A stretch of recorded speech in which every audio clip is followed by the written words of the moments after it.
Assalamualaikum warahmatullahi wabarakatuh.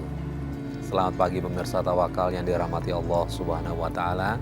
Saya Farid Hasan menjumpai Anda dan pemirsa di studio sudah hadir bersama kami Ustadz Muhammad Ziyad. Assalamualaikum Pak Ustadz. Waalaikumsalam warahmatullahi wabarakatuh. Ya, selain Ustadz Muhammad Ziyad, pemirsa juga sudah hadir bersama kami seorang narasumber bernama Ibu Meli.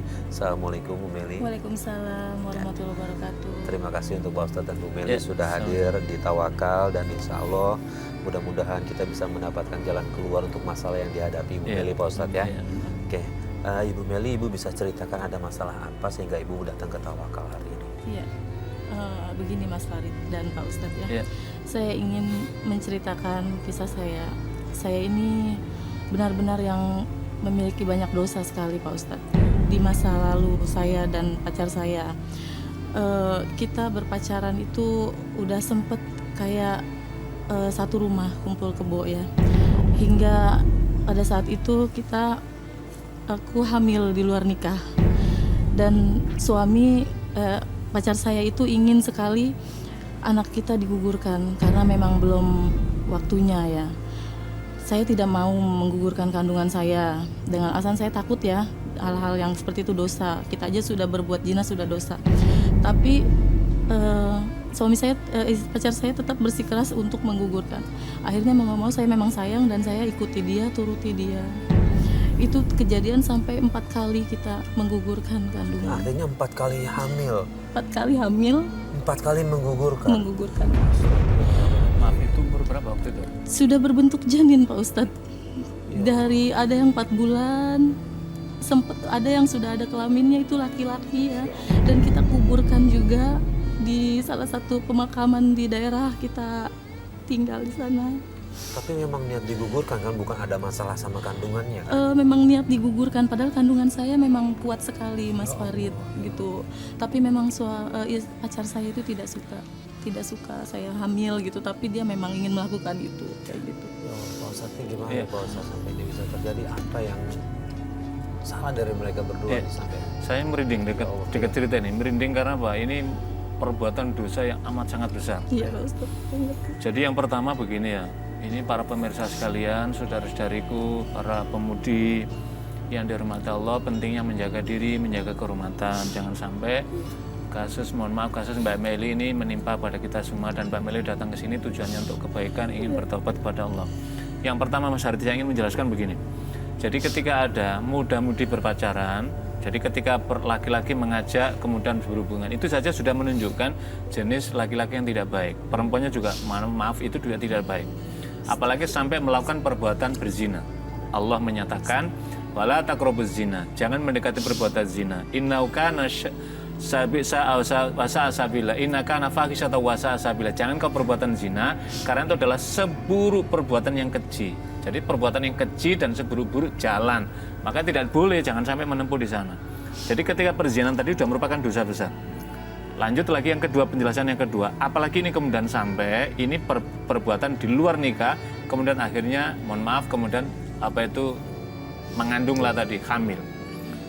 Bagaimana belum bicara bagaimana statusnya, tentu ini adalah tidak bisa ini dinasabkan kepada bapaknya sekalipun ya, karena ini di luar nikah. Yang ketiga, ada dosa yang ketiga. Dosa yang ketiga adalah melakukan aborsi, pengguguran. Jangankan ini di luar, orang suami istri saja, kalau misalkan ada kandungan, misalkan kandungan yang lemah, kemudian berniat menggugurkan saja, itu saja harus berkonsultasi pada medis, berkonsultasi pada dokter, apa implikasinya. Sepanjang istri itu masih kuat rahim kandungannya, maka tidak dibolehkan digugurkan. Kalaupun andaikan digugurkan umur berapa, itu aja para ulama terjadi perbedaan yang keras sekali. Misalkan belum 40, ini boleh apa tidak, itu suami istri. Janin yang ketika sudah lebih dari 40 hari, bahkan riwayat lain menyebutkan itu sama dengan membunuh jiwa.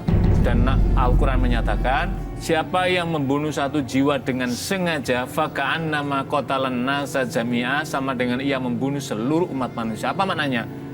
Inilah kewenangan Allah Subhanahu wa taala pada di sini. Jadi apalagi Mas Farid, saya merinding tadi, ini terjadi yang keempat kalinya.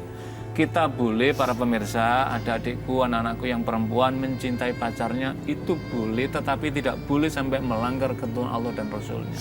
Kalau yang sudah terjadi, mudah-mudahan kisah Mbak Melin menjadi ibroh pada yang lainnya supaya tidak mengulang. Ini adalah pengalaman berharga sekali yang tidak boleh ditiru, dan Mbak Melin ini memberikan pelajaran pada kita supaya tidak meniru apa yang pernah dilakukan dalam kehidupannya. Iya, Mbak Meli kan tadi sebenarnya sadar ya apa yang Mbak Meli lakukan itu salah. Iya. Kemudian nggak mau menggugurkan kan awalnya. Terus gimana ceritanya sampai akhirnya Mbak Meli mau nih, ceritanya gimana? Omongannya apa yang keluar dari pacar Mbak Meli saat itu? Karena pacar saya memang orangnya tipenya keras sekali dan suka temperamental ya, memukul segala macam gitu. Dan saya memang kecintaan terlalu sama dia memang gitu. Jadi apapun yang dia ini ya saya turutin aja gitu. Nah, boleh cerita nggak model maksanya kayak apa dia? Sampai nyeret, menjedot-jedot ke tembok dan marah besar sekali gitu. Jadi digeret, ayo kamu gimana? Nggak boleh begitu. Kalau emang mau itu tetap kamu mending yang saya bunuh gitu. Sayang, aku nggak mau. Apa? Udah, jangan berisik. Ayo, sekarang juga ke tempat aborsi. Ayo! Aku nggak mau. Kamu udah berapa kali mengukurin kandungan ini? Kasihan anak ini, Mas. Alah, kamu tuh ya banyak ngomong. Sok suci. Hah? Tolong, aku mohon. Jangan, Mas. Aku nggak mau gugurin kandungan ini. Dengerin, pokoknya itu kandungannya ada di dalam itu harus digugurin. Mas, kita harus tanggung jawab atas apa yang kita perbuat. Bukan malah gugurin kandungan ini, Mas. Ingat, ini darah daging kamu. Alah, kamu. Sama kamu ya. Ayo, sekarang juga.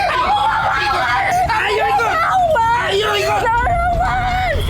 Ini memang benar temperamental sekali. Di kandungan yang kelima itu tetap usaha mau mengaborsi Iya, juga? dan sudah habis Ya Allah. 1 papan obat itu loh. Berarti dalam konteks di sini tadi ini adalah sebenarnya bagian dari peringatan Allah kepada Mbak Meli. Nah, karena itulah Mbak Meli harus, ini dosa yang luar biasa Mbak Meli, maka harus ditutup dengan tobat kepada Allah. Mbak Meli, kemudian sikapnya suami gimana? Karena kan ini bisa dipastikan anak yang tidak diinginkan. Sudah 4 bahkan sampai yang tidak diinginkan. Sikap suami bagaimana? Masih sama cuek dan kerasnya itu masih, dia tidak bisa hilang sifatnya dia. Masih Sifat kerasnya tetap tidak bisa hilang. Maksudnya kerasnya udah mulai kekerasan fisik atau verbal aja ngomongannya? dari ucapan, tapi kalau memang sayanya melawan gitu kan, dia bisa langsung ke fisik. Pernah ada kejadian apa enggak yang dia langsung melakukan kekerasan fisik gitu? Iya, pernah waktu saya ingin bekerja dan dia suruh saya untuk berhenti bekerja ya kan, dengan alasan dia kan kayak merasa kepala rumah tangga aja, harusnya dia yang bekerja jadi bukan saya kayak gitu ya. Tapi saya ingin membantu keuangan keluarga karena memang kurang ya Mas Farid. Anak kami kan ada 4 ya, jadinya kurang itu. Tapi dia tetap bersikeras nggak boleh kerja. Pada suatu itu aku ya segala baju-baju dibuang-buangin, kaca dipecahin semua, kayak marah besar banget gitu.